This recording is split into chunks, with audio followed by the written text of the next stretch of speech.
Hi everybody, welcome back to DayZ, and this is a really niche video about people who are having trouble when you're using the cfgeconomycore file on your DayZ Community Server to append your cfg spawnabletypes folder on your community server. So you probably know, if you're watching this video, is that if you use cfgeconomycore, you can create an extra bit at the bottom where you can tell the server to look in different files to change the vanilla files. And what this means is that you don't need to change the vanilla files yourself. You can leave the vanilla files for example, types by themselves, and have an extra little one that contains the changes you want, like more nails or more baked bean tins. And the server will look at the new one and append the old one, which is very, very handy for doing things like installing mods that have extra types, or when there's an update you can keep your changes separate. The one that causes the trouble is often cfg spawnabletypes. So this is the most common problem that people have. And watch this. So if your one looks like this, so you've got file name equals something, and then you've got type and it looks like that, this is what you need to do. Take that. This if you know how to use this, you're probably going, well, that's how you do it, isn't it? I didn't realize that. And in fact, when you go to the instructions on the Bohemia Interactive website, they'll tell you that. So the idea is you do ce folder equals, and you put the name of the folder where the additional files would be. If you're on console, make sure that's the custom folder, and then you say file name equals, and then you put the name of the file name and then the type it is. But cfg spawnabletypes additions or subtractions or just edits, you don't call them type equals cfg spawnabletypes. The type equals spawnabletypes.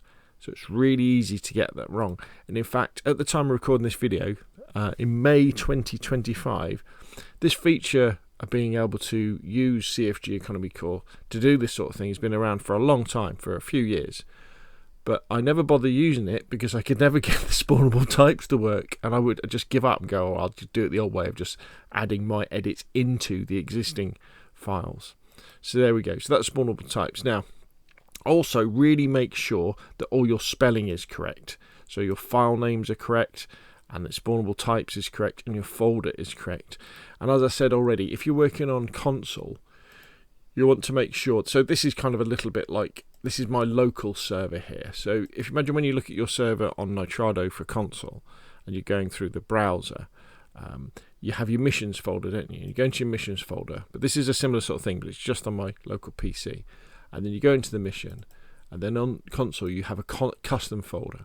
And on console, the only way the server will read custom files, so files that aren't included in the list of vanilla files, is if it's in the custom one. So as you can see down here, there I have my extra ones that I have. So in my cfgeconomycore, at the bottom it says ce folder equals custom, and then you've got the name for the types file, and then you've got the name for the spawnable types. So make sure that your cfg spawnable types edition in the cfgeconomycore, it says type equals spawnable types and not cfg spawnable types, otherwise it won't work. Other things that you should probably do is you'll want to go to a validator and validate your XML files as well.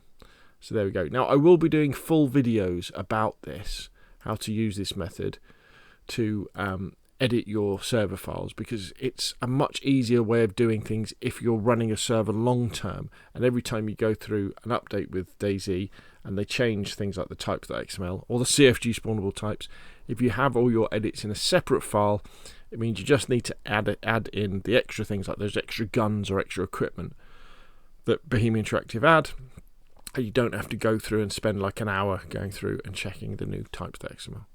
So there we go. Hopefully you found this useful. Hopefully you're not laughing at me too much if you knew this already.